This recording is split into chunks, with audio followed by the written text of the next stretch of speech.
Welcome to this, the fourth in our Business of the Outdoors series, with today being a special focus on why outdoor and adventure businesses fail. Now, sometimes it is as important to know what not to do as to focus on what to do. So if you know what to do, we've been covering that in the past 3 sessions, but today we're going to be doing like what to avoid. My name's Rob Yates, if we haven't met already, and together with my co-founder of We Get Outdoors, Mark Hopkins, we're going to jump right into this session's contents. No BS or waffle, so let's begin. So we've built this series called Business of the Outdoors to be in-depth, covering the most critical topics over 6 consecutive sessions. So you may have answers that you wish to put in front of us, and if you do, please write those into the comment sections. However, I'm 100% confident if you go back and look at the past 3 videos and hang around for the next 2 sessions, all of your questions will be answered. Now, I hope you appreciate this is not a get-rich-quick business or scheme or idea or anything like that. So if you're looking for the opportunity to get rich quick, please go somewhere else. There's plenty of con merchants online who are willing to take your money off you in the myth that you'll get rich quick, but actually you won't. So if you want to get rich the proper way, or run a business the proper way, or do something that involves some hard work, some effort, some energy, some passion, then this is definitely for you. And today we're going to be talking about why outdoor and adventure businesses fail, and in particular, 3 critical themes. We're going to be talking about what the biggest mistakes are outdoor businesses make, the 3 most important things to consider when starting a business in the outdoors, and how to predict ahead of time if you're going to be successful or fail. Now, at this point in time, I want to tell you we are not going to talk about massive business plans, because I've never yet seen a business plan that shows somebody making a loss. They always show profit. So we're not going to be talking about that. We're going to be talking about the stuff that is not featured in books. Now, I don't want to waste anybody's time. So I've already told you this is not for you if you want to get rich quick, do no work, have little time, little commitment, and no passion for the outdoors.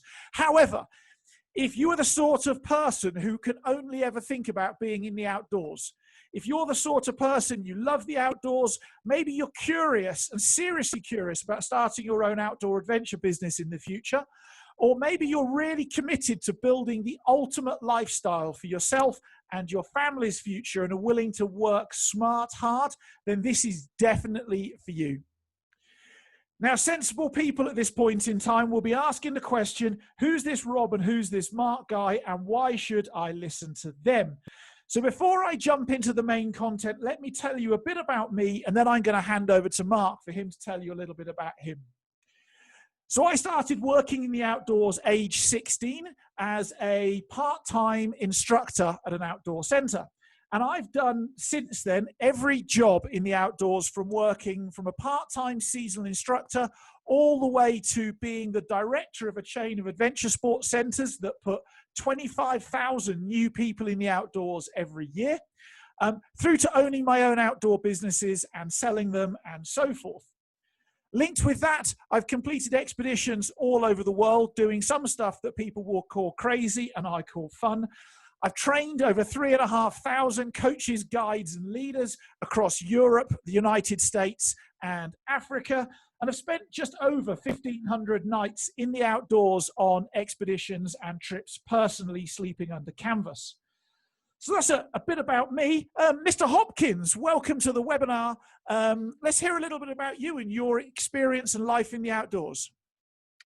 I spent 2 nights under canvas last weekend. So that's my experience. My experience is around passion, enjoyment, hobby. I do it as a hobby. I do it for the love of it. And I'm very, very passionate about teaching people how to spend more time in the outdoors. So started at a young age hiking in the UK, and just the pure enthusiasm of a 10, 11-year-old doing things for the first time. And I've carried that enthusiasm through the next 30 years. My background is more business, with keeping the outdoors a hobby. And now I'm bringing the 2 things together. I'm bringing my over 20 odd years worth of experience working in the corporate small business world and looking at the outdoor world and the outdoor business world in a completely different light with Rob to create something that is going to ensure that my kid, when he's my age, has an outdoors to experience and enjoy. So that's my experience and my passion behind We Get Outdoors. Awesome. So, Mr. Hopkins, you're the MC for this session. I'm going to hand right over to you and go for your life. Cool. So, as you said, it's in life, you've got to look at your successes and you've got to learn from your successes, and also you've got to learn from failures. There are a number of outdoor businesses that were very, very successful, and then very quickly were bankrupt, bust, out of business.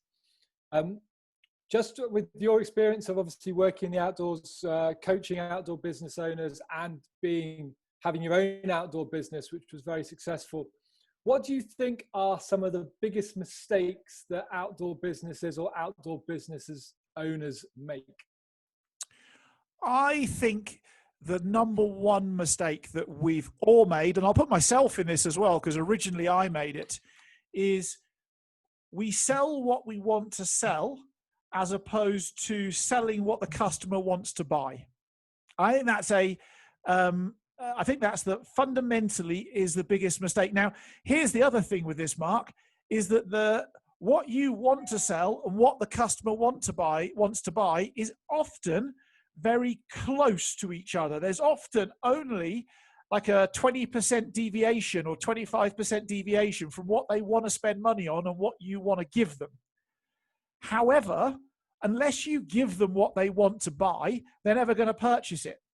And so for me, it's about understanding who the customer is and how that customer goes about spending their money.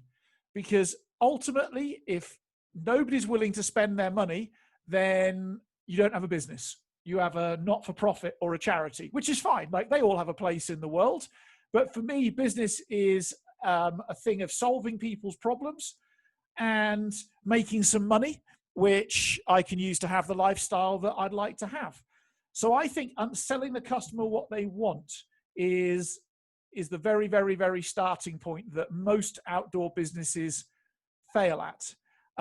Or if they do get a load of customers, they don't get as many as they could do because they're just selling to a very, very tight group. And really, when you want a business at the top of your sales funnel, you want to have a very, very wide, large group of people so that you can sell more specialist stuff later. Got a couple of things that which are really interesting that I'd like to unpack a little bit more. First thing I want to unpack is this 20% that you talked about. Why does that happen then when it's quite a small difference between the two, but the outdoor business owners miss it? So what are they doing that makes them miss what the customer actually wants? So I think that most outdoor business owners forget how and why they started in the outdoors to start with. They forget that experience of the first time doing something, like the commitment that's needed. If you're going to go and book, let's say you're going to run a business and you're going to offer 2-day, or let's just say 1-day introduction to kayaking courses, just as that's going to be your starting product you're going to offer. I don't think that people think long enough about what are the barriers that are going to stop people from buying. And the barriers are not necessarily that obvious, because what you try and do is people try and overcome those barriers by saying, we offer a professional service, and so does everybody else. We offer the best value for money. Everybody else says that as well. We put our customers first. We use all these words that everybody else uses, and we don't actually go and think, how do I get Jessica as a potential client to trust that she's going to get the experience she wants from coming into and taking part in that program, and that all of the fears that she's got about taking in that program really are not founded in anything, and we can prove it. Because if you think about Jessica taking part in this program, there's a fear of, Am I going to like the other people who are there? Is the instructor going to like me? Are they going to ask me to fall out of my kayak and get my expensive hairdo wet? What if I get wet and cold? There's a big list of things. And often if we were to stage it differently, and we were going to do like when I do introduction to kayaking courses, for instance, I do it over 1 hour, and we go out very cheaply and we go on sit on top kayaks that are basically like stand-up paddleboards or surfboards that you paddle with a kayak paddle. And it's 1 hour, is lots of fun, and really all I'm doing is crushing their fears in a positive way, so that when I say to them, hey, we can do this for a weekend together, then the person buying Jessica is like, cool, a weekend with Rob. It's going to be hilarious. It's going to be funny. We're going to have lots of great things we're going to learn. He likes me and I like him. I'm going to fit in well with the group. I don't have to get wet, cold, and miserable. And suddenly spending that money has become very, very, very easy. And so that's what I think that we lose touch with is, how was it for us when we started, and what was good and bad about that experience? And then how can we make it good for other people? That's what I reckon. So basically what you're saying is we start off as a customer and we have that experience. And then as we get more experienced ourselves, we start becoming a coach or a guide. And then we start offering our services as the coach or a guide, and completely forget what it felt like to be a customer. Yeah. I mean, if you think about the outdoors, it's completely alienating to the average person. So most people don't spend much time in the outdoors, number one. So even just stepping foot into the outdoors, going across the stile or through the gate onto the path or whatever it might be, that's alien for people. Going on the water for the first time or even the most recent time is alien. And then not only that, we then go and give them maps and compasses, or we talk about navigation, or in kayaking, we talk about wet exits, or in sailing, we talk about the jib, or in surfing, you talk about the break and the wave height. So not only is the environment alien, and that's intimidating, actually all of the lingo, the language, the equipment, everything's alien to those to people. And that's very, very off-putting to a lot of people. And so what if we could put packages together where the people are going to have where it's like the levels of new, alienating or weird stuff is sort of layered throughout the experience, as opposed to what I normally find where it's all or nothing. So basically what you're saying is one of the biggest mistakes that outdoor business owners make is they don't make it a welcoming environment for people to come in. The second thing I just want to touch on is you talked about sales funnel. First of all, can you just explain to the audience what is a sales funnel? And then you talked about having a narrow sales funnel at the top where you think it should be slightly different. So just break that down for people, please. Yeah, no worries. Well, if we think about a normal funnel that you'd pour liquid through, right? You have a funnel and you'd pour liquid in the top, and that's a big wide mouth. And then out the bottom of the funnel squirts quite a directed, what would you call it? Like a flow, a spout, a flow of water that's quite accurate will come out of the bottom. And if we think about our business, the best way to run a business really is to pour lots and lots and lots of people in at the top in far bigger numbers than maybe our head can cope with. And then people will choose their own level of adventure. So somebody, if we had, let's say we had a snowboard rental facility as our top end. We're on the side, we're by a mountain, we can hire out 1,000 snowboards a day, and they all go out. Now, some people will do their snowboarding day and their snowboarding lesson and never want to do it again. Other people will want to have their snowboard for a week. Some people will want to go on a snowboarding holiday with you. And now what I'm talking about is different layers as people drop down the business. They'll choose their own level of engagement with their outdoor sport. And what I find is that most outdoor businesses are trying to sell packages that really should feature in the middle of their funnel as opposed to at their top of their funnel. And that's why a lot of businesses fail, because they haven't actually brought people into their world successfully in enough volume to actually go and sell those middle-sized packages, I suppose. Am I making any real sense? Yeah, no, definitely. So what you're saying is the more people that you get into your business to come and participate in any form of your business, the more likely you're going to get more money out of them throughout the whole journey. Yeah, I think about the sort of 80-20 Pareto's law type thing. So if we have 100 people at the top in a layer, and let's say it's renting a snowboard for a day, just as a thing, then probably 80 people will go no further, but 20 will drop to the layer beneath and make a bigger purchase of, I don't know, 4-day snowboarding instructional program being the next layer down. And then, out of those 20, another 20%, so 4, will then drop into a week-long snowboarding holiday. And then we've kind of run out of customers.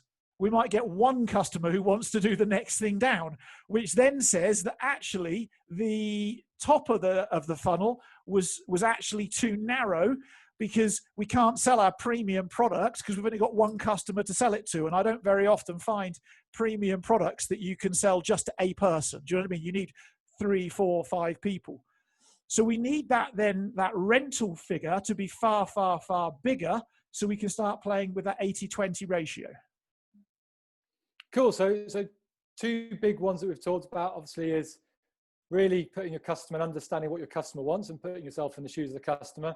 And 2, making sure your funnel at the start is as wide as possible to get as many people in.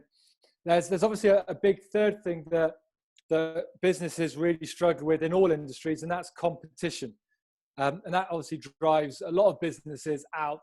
What do you see are the biggest sort of competition to outdoor businesses at the moment? What's happening in that space, and how is that changing over the last 5 years, and what do you see happening in the future? So the average outdoor business is threatened on 2 opposing levels. So they're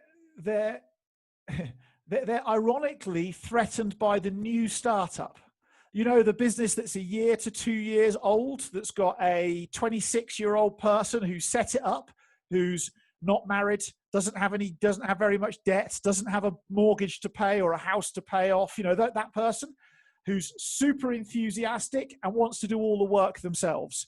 That's a threat to the business, because that person will often happily undercut whatever it is you want to charge, because they don't have the responsibilities, I suppose, of Mark, like you and I do, children, house to pay off, etc., etc. So that's a threat.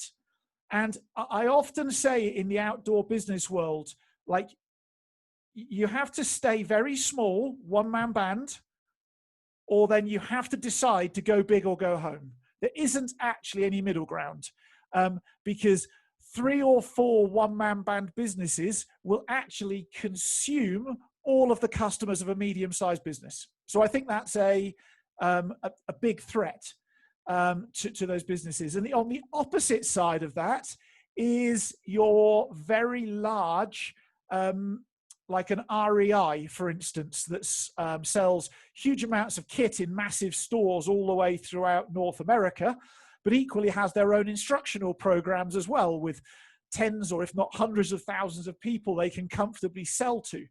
And I think that's a threat. But here's what all this comes back to, is that outdoor businesses do not really add, or of most of them, do not really add value into people's lives. They don't really solve a problem for people, and they don't really add value into people's lives, because it's not the learning how to kayak that does add some value into somebody's life. Let's just say that's 25% of value.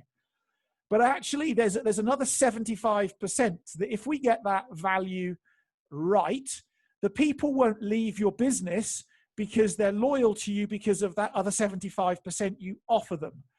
And so people don't just take up an outdoor activity or recreational activity just for the sport itself. They take it up for exercise. Maybe they want to earn money from it in the future. Maybe they want to develop a community for themselves or find some new friendships or relationships. Maybe they want to travel to new places. There's a whole load of reasons why.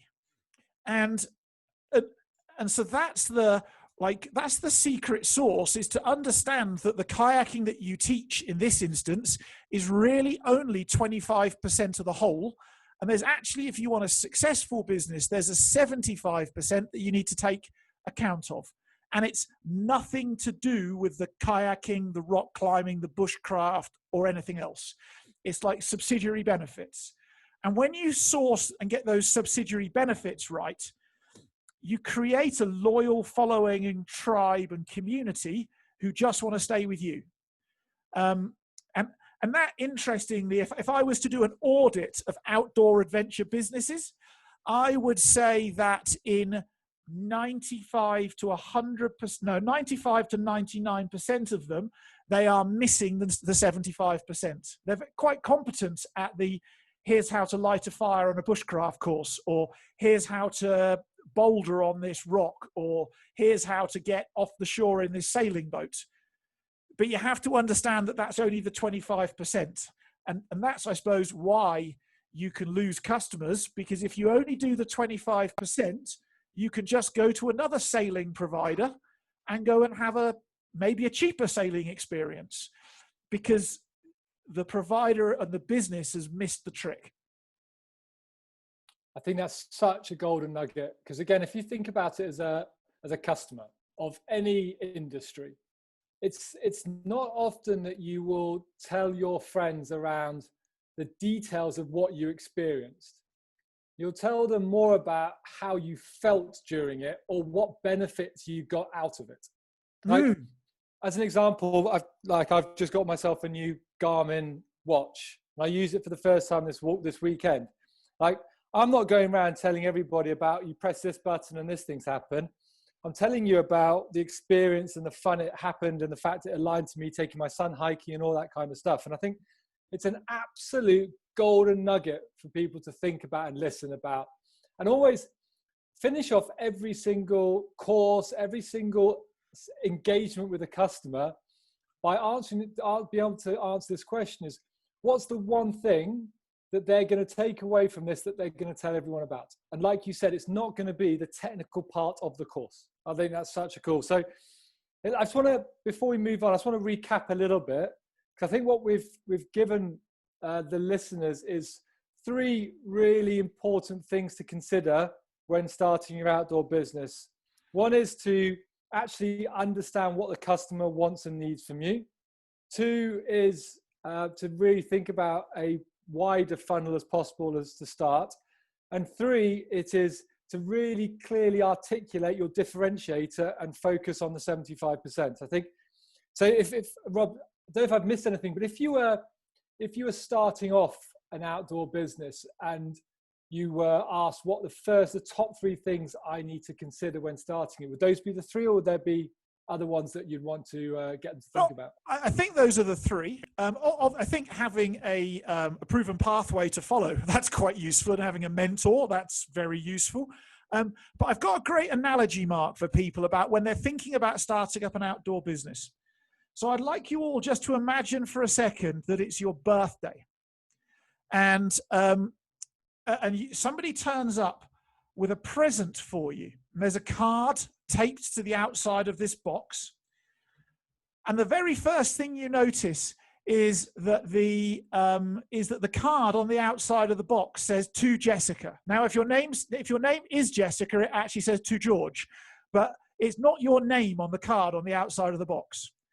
And the wrapping paper around the outside is for Christmas, and it's the opposite colors to what it is that you like, right? Now, it doesn't matter at this point in time what's inside the box or how good the present is inside the box, because already you're less inclined to open the box. If there was 2 boxes and there was that box And there was another one with the wrapping paper that's got your favorite color around the outside. It's got a card taped to the outside that says your name. You're more likely to open the one that's in your color with your name on the outside first than you are the one that's not in your color wrapping paper and not with your name on the card. And that's where most businesses, outdoor and adventure businesses, struggle, because we haven't spoken about the quality of what's inside the box. It's about the wrapping paper on the outside. And if you can get that wrapping paper and that card perfect for your customer group, they will easily open that present to experience what's inside it with a big smile on their face and a willingness to spend. And I don't know if I've answered the question or not, but that's how I view it, and that's how I think about it whenever I'm building any business or launching any product. No, I think it makes complete sense. Again, it's removing the barriers and giving people some excitement. So we've talked a little bit about the things that we've identified that make outdoor businesses fail.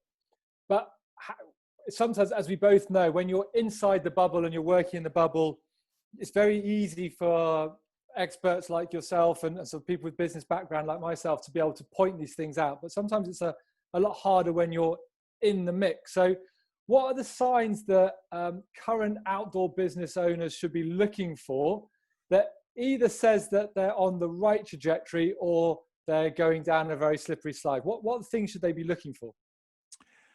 So number one, do you have a sales funnel designed, written down, and documented that you know will work? Like, that's the first thing. If you don't have a sales funnel, and I guess, Mark, that's almost like having a system or a process for your business, I think that's the first thing. So do you have that? If you've got that written down and it's working, of course you can keep doing it. But if it's not working, we can go back and treat it like a mathematical equation and go and keep tweaking that sales funnel until the flow at the end, the outflow of the funnel, gives us what we want. I think that's the first thing. The second thing is, are we at the top of our funnel, the first product that people enter into? Let's just say that's hiring snowboards again for a day. Are we getting an easy, continual flow of high quality customers in enough quantity coming into that level? And if you are, good, keep doing what you're doing, get off the call and go and make more money. That's the carry on. And if you're not, that's identified a challenge and a problem in your business and here's the thing, Mark, is that there's temptations at this point in time, because what people try and do then is go and find some Facebook expert to solve their customer problem for themselves.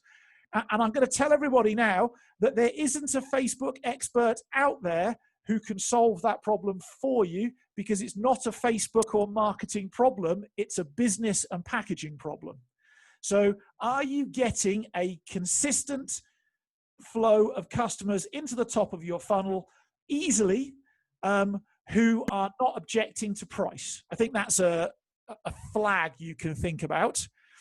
And then after that, is your business following that 80-20 rule, those layers of products beneath it? So you get, as we said, the 100 people in to rent the snowboard for half a day, of which 20 choose to go and engage with a coaching program around snowboarding, and then 4 choose to engage on a snowboarding holiday, and then 1 chooses to go and, I don't know, pay for one-to-one snowboard coaching, whatever it might be. Is your business following those metrics or better? And if not, there's then also a challenge in your business. So for me, those are the significant things that I would look at, and I do look at when I go into an outdoor business to go and coach the owner. Yeah, and I think from a practical point of view, what we see a lot of it is business owners who are working every weekend, they're working every evening, they're trying to fit in more and more clients, because the only person who's actually able to do the sessions and take money from clients is themselves. And I think that's something that we've identified as well. Yeah, I think in the first 3 to 12 months of any business. I don't think it does. Don't think it matters whether it's an outdoor business, adventure business, but equally it could be a coffee shop. In any business, that the owner should be under no illusion that they're going to have to work flipping hard, and that everything everybody says about outsourcing stuff and employing people and having, get a great accountant and get a great lawyer and get this and get a great web designer, and that's tens of thousands of dollars we've just written off in a sentence there.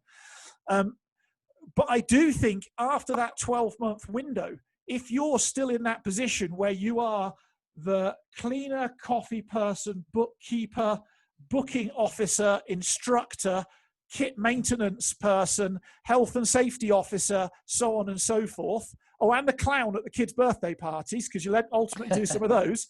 Like if you're still fulfilling all of those roles, there is a fundamental problem, because ultimately you're selling your time by the hour. Here's a painful thought that a mentor once shared to me.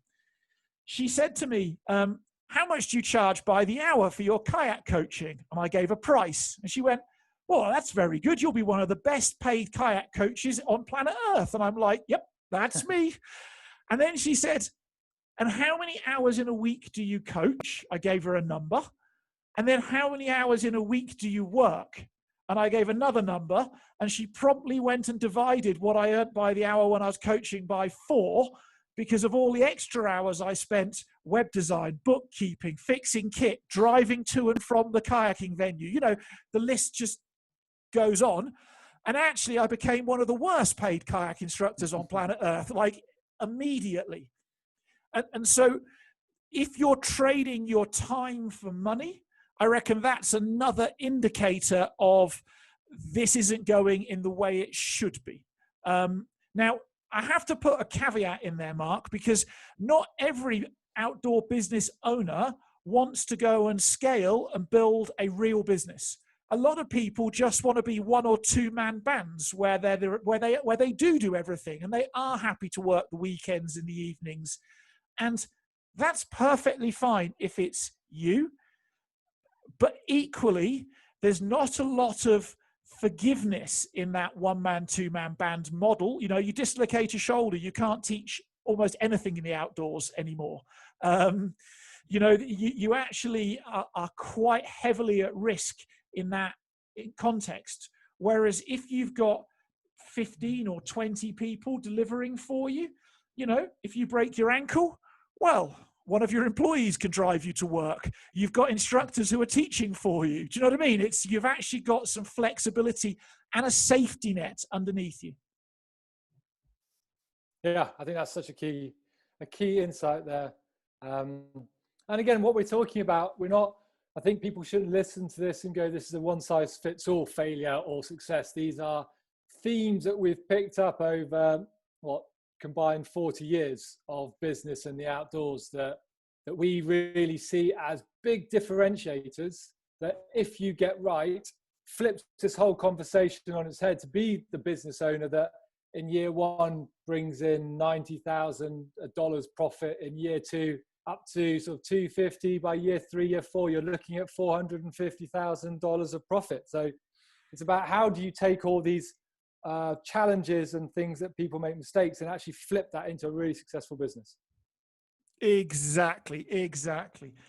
And so I think, Mark, that people are sat there at this point in time nodding away as we speak. I believe that we've mentioned a degree of sense. It might not everything may be sense, but most things are sense. And if you are there nodding, you're probably like, this all sounds good in theory, but how do I take this into reality?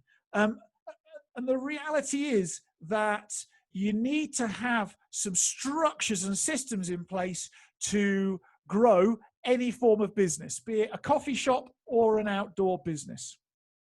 Now, Mark's going to give you an opportunity in a second, but if you want to have and be involved with something that can transition you from being the employee to the employer, from going from paycheck to having cash reserves, to thriving in the outdoors and earning your living in the outdoors without making the mistakes of thousands of other people who launch an outdoor business every year, Mark's going to tell you in a second about our We Get Outdoors business in a box, which is a proven, profitable business structure and system that literally you unwrap and that stops you being the person who has to be the web designer, bookkeeper, booker, everything at the same time, and actually lets you go and focus on the important parts of business. So Mark, what's this outdoor business in a box? How does it work? And if people want to find out more, how do they go and do that? So as we've mentioned, one of the most important things you can do when starting a business or in a business is find people who have done it successfully that you can learn with and learn from, and then spend what it takes to work with them. So in this discussion, we've covered lots of new ideas, and I think Rob's given you some real big golden nuggets to avoid the failure and build a thriving outdoor and adventure business. We've talked about how you don't trade time for dollars, actually to make an impact and really deliver a service to your clients that focuses on that 75%, gets them coming back time and time again and working through your sales funnel. So now you have a choice. You can either continue doing what you're doing, or you can actually make the change. You can talk about wanting to earn money from the outdoors, or if you're done with all the talking and you want to leverage on a proven and powerful process that enables you to get the lifestyle and the business that you've wanted, and not only that, but do it consistently year on year as part of a community with the support structure in place, then we have an opportunity for you. Rob and I have set aside some time over the next 72 hours to speak to you personally about how you can apply these ideas to an outdoor adventure business, either to help you take your current business to the next level or really launch your very own outdoor business. And whatever the biggest challenges you're facing, we've seen it, we've been there, we've done it, and we've also overcome it ourselves and helped others overcome it as well. So here's how it's going to work. We're going to be on the phone for about 45 minutes. On that session, we'll work with you to craft the step-by-step game plan that's going to help you either start your outdoor business or take your business to the very next level. We want to help you hit your income goals for this year. So on this presentation, we've been able to give you some new ideas, and we've been able to lay out some of the broad strokes around what it is that make outdoor businesses fail. But every person, every business is different. We want to help you get clarity over what it is that you need to do to achieve your goals, and to take you through the We Get Outdoor business in a box. Now, this is where we give you the system, the model, the structure, the tools, the templates, the plans, everything that you need to achieve your goals. We give you the mentorship, the guidance, and we welcome you into the We Get Outdoors family, where you get Rob and I guiding you along the way. So that's what we're going to do on the call. We're going to go through the We Get Outdoors business in a box. Now, the cost of this call is absolutely free. There is no charge whatsoever. But there is a catch. So this catch is that it's not for everybody. This is for somebody who's got a passion for the outdoors. You must be excited by the thought of impacting other people. You must have a desire to pass on that skills, experience, and enjoyment to other people. If you tick those boxes, this is for you. You must be willing to work on your business to make it grow. You must be willing to work hard. This is for people who want to make a difference in their lives and those around them. And if this is you, then please book a call with Rob and I. Now, you may be wondering why we're doing this. Well, we are passionate about the outdoors and we love giving back. We want the outdoors to thrive. We want your business to thrive. We want to help good people achieve their goals. But we also know that after speaking to you about these ideas, it might transform your life, because that's what we do all day, every day. And also, we want to see if there is a fit between you and us. There has to be a nice working relationship for you to achieve the goals that you want to achieve. So either way, just being on this call, you're going to get clarity. You're going to get more clarity and more insight into your future than you've probably had in a really long time. So in order to get on the call with Rob or I, you just simply need to click on the link in the comments section below and follow the instructions. When you go to that link, you're going to see our calendar and all the available appointments that we have for the next 72 hours. So just choose whatever appointment time works for you, fill in your name, email address, phone number, and we will call you at the time that you choose. It will be one of the best experiences that you've ever had. People get so much clarity on these calls. It's going to blow your mind how much insight you can get and the clarity about your next step that's going to take you forward. So click on the link below and book your call to speak to us. But you've got to go and do it soon because I said, we've only doing this in 72 hours. There are a lot of people listening to this and very, very few calls. So go and book your call today and let Rob and I give you the clarity for your future. Awesome, cool. Go book your place and let's all bring back the adventure, shall we? How much fun's that going to be? I look forward to speaking to you on a call if it's my luck that you get, if I'm lucky enough to get you on the call. If not, so does Mark.